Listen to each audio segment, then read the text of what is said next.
10th പ്രിലിംസിന് ഇനി വെറും 28 ദിവസങ്ങൾ മാത്രം. ഞാൻ ഈ വീഡിയോ ചെയ്യുന്ന സമയത്ത് 10th പ്രിലിംസിന് ഇനി 28 ദിവസങ്ങളാണുള്ളത്. 29ാമത്തെ ദിവസം പ്രിലിംസിൻ്റെ ദിവസമാണ്. അതുകൊണ്ട് തന്നെ ഇനിയുള്ള പ്രിപ്പറേഷൻ എങ്ങനെയായിരിക്കണം എന്നുള്ളതാട്ടോ ഇന്നത്തെ വീഡിയോ. അതായത് ഇനി നമുക്ക് ഒരുപാട് ടൈമൊന്നും ഇല്ലല്ലേ, വളരെ കുറച്ച് സമയത്തിൽ നമ്മൾ ഈ പ്രിലിംസിൻ്റെ കട്ട് ഓഫ് മറികടക്കാൻ വേണ്ടിയിട്ട് എന്തൊക്കെയാണ് ചെയ്യേണ്ടത് എന്നുള്ള ഒരു വീഡിയോ ആണിത്. 10th പ്രിലിംസ് ക്രാക്ക് ചെയ്യാൻ ആഗ്രഹിക്കുന്നവർ ശരിക്കും ഇത് റിവിഷനായിട്ടാണ് ഈ ഒരു സമയം എടുക്കേണ്ടത് കേട്ടോ. ഇനി വളരെ കുറച്ച് ദിവസമല്ലേ ഉള്ളൂ, അപ്പം നമ്മൾ റിവിഷനാണ് ഈ ടൈമിൽ ചെയ്യേണ്ടത്. അല്ലാതെ ഇരുന്നിട്ട് പുതിയ ഭാഗങ്ങൾ പഠിക്കുക, അതേപോലെ SCERT തീരാത്ത ചാപ്റ്റേഴ്സ് ഓടി എത്തിക്കുക നോക്കുക, ഇതൊക്കെ ചെയ്യാൻ നിന്ന് കഴിഞ്ഞാൽ നമ്മൾ ടൈം വെറുതെ പോവുകയുള്ളൂ. എല്ലാ ഭാഗത്തേക്കും ഒന്നും എത്തിവരാനുള്ള സമയം പോലും നമുക്ക് കിട്ടില്ല. നമുക്ക് എല്ലാ ഭാഗത്തേക്കും എത്തിവരാനുള്ള ഒരു ഐഡിയ ഉണ്ട്, അപ്പം ഞാനത് പറയാം. അതെന്താണെന്ന് വെച്ച് കഴിഞ്ഞാൽ ഇനി പ്രീവിയസ് ഇയർ ക്വസ്റ്റ്യൻസ് നോക്കുക, പ്ലസ് SCERTയിൽ ഇമ്പോർട്ടൻ്റ് ആയിട്ടുള്ള ചാപ്റ്റർ മാത്രം നോക്കുക, അതേപോലെ തന്നെ മാത്സ് ചെയ്ത് പഠിക്കുക. ഈ ഒരു 3 കാര്യങ്ങളാട്ടോ ഈ ദിവസങ്ങളിൽ ഇനി നിങ്ങൾ ചെയ്യേണ്ടത്. ഇനിയിപ്പോൾ നിങ്ങളൊരു പുതിയൊരു ഭാഗം, ഇപ്പോൾ അത് നിങ്ങൾ റാങ്ക് ഫയലിലായിരിക്കോട്ടെ, അല്ലെങ്കിൽ നമ്മൾ ടോപ്പിക് വൈസ് ആയിട്ട് നമ്മൾ ഇതുവരെ പഠിക്കാത്ത ഒരു ഭാഗം ഇങ്ങനെ ഇരുന്ന് ഫസ്റ്റ് തൊട്ട് ലാസ്റ്റ് വരെ ഇങ്ങനെ ഇരുന്ന് കേട്ടിരിക്കുക, പിന്നെ അത് റിവിഷൻ ചെയ്യുന്നത് എപ്പോഴാണ്. അതുപോലെ തന്നെയാണ് SCERTയുടെ കാര്യവും. ഇപ്പോൾ SCERT ഒന്നും പഠിച്ചു തുടങ്ങാത്തവരുണ്ടെങ്കിൽ അവരിനി ആദ്യം തൊട്ടിട്ട് ഓരോരോ ചാപ്റ്ററായിട്ട് എടുത്ത് പഠിച്ചു തുടങ്ങിയിട്ട് ഓക്കെ പഠിച്ചു തുടങ്ങുന്നത് ഓക്കെ ഒരു ദിവസം 1, 2, 3 ചാപ്റ്ററൊക്കെ വെച്ച് നോക്കി പോകും. പക്ഷെ അത് റിവിഷൻ കൂടി ചെയ്യേണ്ടത്, എന്നാലല്ലേ നമ്മുടെ തലയിൽ നിൽക്കുള്ളൂ. അപ്പോൾ അത് റിവിഷനും കൂടി ചെയ്തിട്ട് ആ എക്സാമിൻ്റെ അവിടേക്ക് എത്താനുള്ള സമയമുണ്ടോയെന്ന് നമ്മൾ ആലോചിക്കുക. ഉറപ്പായിട്ടും ആ ഒരു സമയം ഇല്ല. അതുകൊണ്ട് തന്നെ നമ്മൾ കുറച്ചുകൂടി സ്മാർട്ട് വർക്ക് ചെയ്യണം, സ്മാർട്ടായിട്ട് ചിന്തിക്കണം. ഇനി എങ്ങനെ നമുക്ക് ഈ ചുരുങ്ങിയ സമയത്തിൻ്റെ ഉള്ളിൽ 10th പ്രിലിംസ് നേടിയെടുക്കാം എന്നുള്ളത് നമ്മൾ ചിന്തിക്കണം. അപ്പോൾ അതിനുള്ള വഴികളാണ് ഈ പറഞ്ഞിട്ടുള്ള 3 കാര്യങ്ങൾ.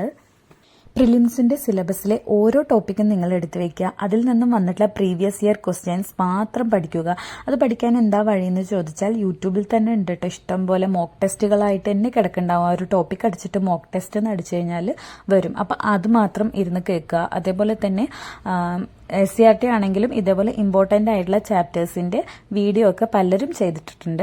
അപ്പോൾ ആ ഒരു വീഡിയോസൊക്കെ കണ്ടിട്ട് അങ്ങനെ സെറ്റാക്കാം. അല്ലെങ്കിൽ ആ ചാപ്റ്റേഴ്സ് തിരഞ്ഞു പിടിച്ചിട്ട് പഠിക്കാം കേട്ടോ, ഏറ്റവും ഇമ്പോർട്ടൻ്റ് ആയിട്ടുള്ള ചാപ്റ്റേഴ്സ്. അങ്ങനെ അല്ലാതെ ആദ്യം തൊട്ട് അവസാനം വരെ ഇരുന്ന് പഠിക്കാൻ ഇപ്പോൾ ഈ ഒരു ചുരുങ്ങിയ സമയത്തിനുള്ളിൽ നമുക്ക് ബുദ്ധിമുട്ടാണ്. അതുകൊണ്ട് തന്നെ നിങ്ങൾ ആ ഒരു കാര്യം ശ്രദ്ധിക്കുക കേട്ടോ, ഇങ്ങനെ പഠിക്കുക. അതേപോലെ ഡെയിലി മാത്സ് പഠിക്കുക എന്നുള്ളതാണ് കേട്ടോ. പ്രിലിംസിൻ്റെ മാത്സിനും പല യൂട്യൂബ് ചാനൽസ് ഉണ്ട്, അപ്പോൾ അതെല്ലാം കണ്ടിട്ട് പഠിക്കാം. നിങ്ങളുടെ കയ്യിൽ പ്രീവിയസ് ഇയർ ബുക്ക്, അതായത് വൊക്കാബ്സ്പീഡിയയുടെ ഒക്കെ ഒരു പ്രീവിയസ് ഇയർ ബുക്ക് ഉണ്ടെങ്കിൽ അത് പഠിക്കുക എന്നുള്ളത് ഒരു സ്മാർട്ട് വർക്ക് ആട്ടോ. കാരണം അതിൽ ക്വസ്റ്റ്യൻ ആൻസർ മാത്രമായിട്ടേ ഉള്ളൂ. അപ്പോൾ നമ്മളിപ്പോൾ ഈ ചുരുങ്ങിയ സമയത്തിൽ നമ്മൾ അത് മാത്രം പഠിച്ചു പോകുന്നതും നമുക്ക് പ്രിലിംസിന് ഉപകാരപ്പെടും. പിന്നെ റിലേറ്റഡ് ഫാക്ട്സ് ഉള്ള ബുക്കാണെങ്കിലും കുഴപ്പമില്ല കേട്ടോ. അതിൽ റിലേറ്റഡ് ഫാക്ട്സും അടുത്ത എക്സാമിന് ക്വസ്റ്റ്യൻ ആയിട്ട് വരും. അപ്പോൾ അതും നമുക്ക് പഠിച്ചു പോകാം. ഈ ഒരു 2 ബുക്കുകൾ ഉണ്ടെങ്കിൽ അത് വളരെ നല്ലതാണ്. അതല്ലെങ്കിൽ നമുക്കിതുപോലെ യൂട്യൂബിനെ ആശ്രയിക്കാം. അങ്ങനെ മാത്സിന് പറ്റിയിട്ടുള്ള ഒരു യൂട്യൂബ് ചാനലാണ് കേട്ടോ ഞാൻ ഈ കാണിക്കുന്നത്. പ്രധാനമായിട്ടും ബുക്സ് ഒന്നും കയ്യിലില്ലാത്തവർക്ക്, യൂട്യൂബിനെ മാത്രം ആശ്രയിച്ചിരിക്കുന്നവർക്ക് പറ്റിയിട്ടുള്ള കുറച്ച് ചാനലുകളാണ്. ഇനിയിപ്പോൾ ബുക്സ് പഠിക്കുന്നവരാണെങ്കിലും ഈ ചാനലിലെ വീഡിയോകൾ കൂടി കാണുക കേട്ടോ. അപ്പം നിങ്ങൾക്ക് ഉറപ്പായിട്ടും നല്ല മാർക്ക് തന്നെ സ്കോർ ചെയ്യാൻ പറ്റും 10th പ്രിലിംസിന്. അപ്പോൾ മാത്സ് പഠിക്കാൻ ഞാൻ പേഴ്സണലി ഫോളോ ചെയ്യുന്ന ഒരു ചാനലാട്ടോ ഈ PSC തൂലിക എന്ന് പറഞ്ഞ ചാനൽ. അതേപോലെ തന്നെ ബാക്കിയുള്ള സബ്ജക്റ്റിന്, അതായത് ഫിസിക്സ്, കെമിസ്ട്രി, ഹിസ്റ്ററി, അങ്ങനെ സകല സബ്ജക്റ്റിനും ഫോളോ ചെയ്യുന്ന വേറൊരു ചാനലാണ് PSC ടുഡേ എന്ന് പറഞ്ഞ ഈ ചാനൽ. ഈ ഒരു 50 ഡേയ്സിൽ ഈ സിലബസ് മൊത്തം കംപ്ലീറ്റ് ആക്കുന്നത് പോലെ, ഏകദേശം എല്ലായിടത്തും എത്തുന്നത് പോലുള്ള ഒരു ക്ലാസ്സാണ് തരുന്നത് കേട്ടോ. അപ്പോൾ ഇതിപ്പോൾ കുറച്ച് ക്ലാസ്സുകളായി, അപ്പോൾ പറ്റുന്നവർ കണ്ട് തീർക്കുക.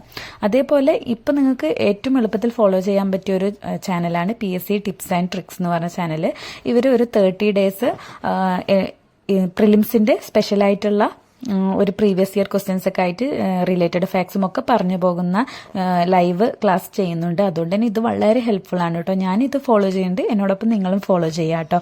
ഉറപ്പായിട്ട് നിങ്ങളുടെ മാർക്ക് ഇമ്പ്രൂവ് ആകാനും നിങ്ങൾക്ക് പ്രിലിംസിൽ കട്ട് ഓഫ് മറികടക്കാനും ഇതെല്ലാം ഹെൽപ്പ് ചെയ്യും. അതേപോലെ കറണ്ട് അഫയേഴ്സിനും പിന്നെ ഇതുപോലെ പ്രീവിയസ് ഇയർ ക്വസ്റ്റ്യൻസിനും പറ്റിയിട്ടുള്ള ചാനലാണ് കേരള PSC ടിപ്സ് എന്ന് പറഞ്ഞ ഈ ഒരു ചാനൽ. ഈ ഒരു ചാനലിലും പ്രീവിയസ് ഇയർ ക്വസ്റ്റ്യൻസും അതുപോലെ തന്നെ കറണ്ട് അഫയേഴ്സ് ഒക്കെ ഇടാറുണ്ട് കേട്ടോ. മന്ത്ലി കറണ്ട് അഫയേഴ്സ് ആയിട്ടൊക്കെ ഇടാറുണ്ട്. അപ്പം ഞാൻ ഫോളോ ചെയ്യുന്ന ഒരു ചാനലാണ്, നിങ്ങളും ഫോളോ ചെയ്ത് നോക്കൂ കേട്ടോ.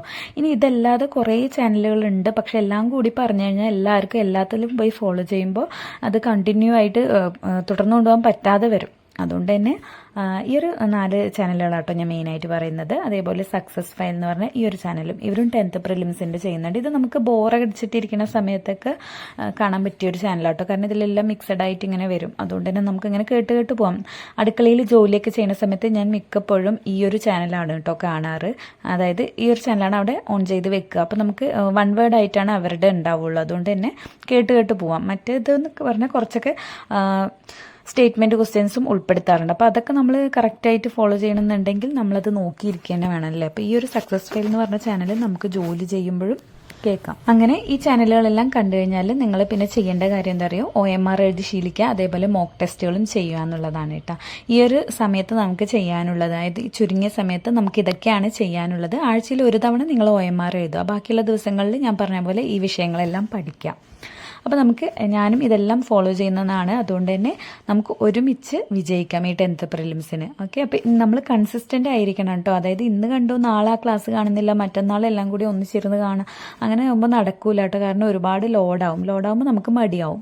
അതുകൊണ്ട് തന്നെ ഡെയിലി ഇന്ന് കണ്ട് തീർത്തിട്ട് ഉറങ്ങൂ എന്നുള്ള ഒരു ചിന്ത, ഒരു വാശി നമ്മുടെ മനസ്സിൽ വേണം. അങ്ങനെയാകുമ്പോൾ നമ്മൾ ഉറപ്പായിട്ടും അത് ഫോളോ ചെയ്യും. അപ്പം ഞാൻ അങ്ങനെയാണ് കേട്ടോ ചെയ്യാറ്. അതായത് ഇന്ന് ഞാനിത് കണ്ട് തീർത്തിട്ടേ കിടക്കാറുള്ളൂ എന്ന് പറയും. അതായത് ഞാൻ ആ ഒരു സ്പീഡ് കൂട്ടിയിട്ട് ആണെങ്കിലും ഇരുന്ന് കാണും. സ്കിപ്പ് ചെയ്തിട്ടാണെങ്കിലും ഇമ്പോർട്ടൻ്റ് ആയിട്ടുള്ള ഭാഗങ്ങളൊക്കെ കേട്ടിട്ട് തന്നെ ഞാൻ ആ ഒരു ഭാഗം കംപ്ലീറ്റ് ആക്കിയിട്ടേ കിടക്കാറുള്ളൂ കേട്ടോ. അതുപോലെ നിങ്ങളും ആയിരിക്കണം. അപ്പോൾ ഇത്രയുള്ള ഇന്നത്തെ ഒരു വീഡിയോ. വീണ്ടും അടുത്ത വീഡിയോയിൽ കാണാം. അതുവരെയ്ക്കും ബൈ.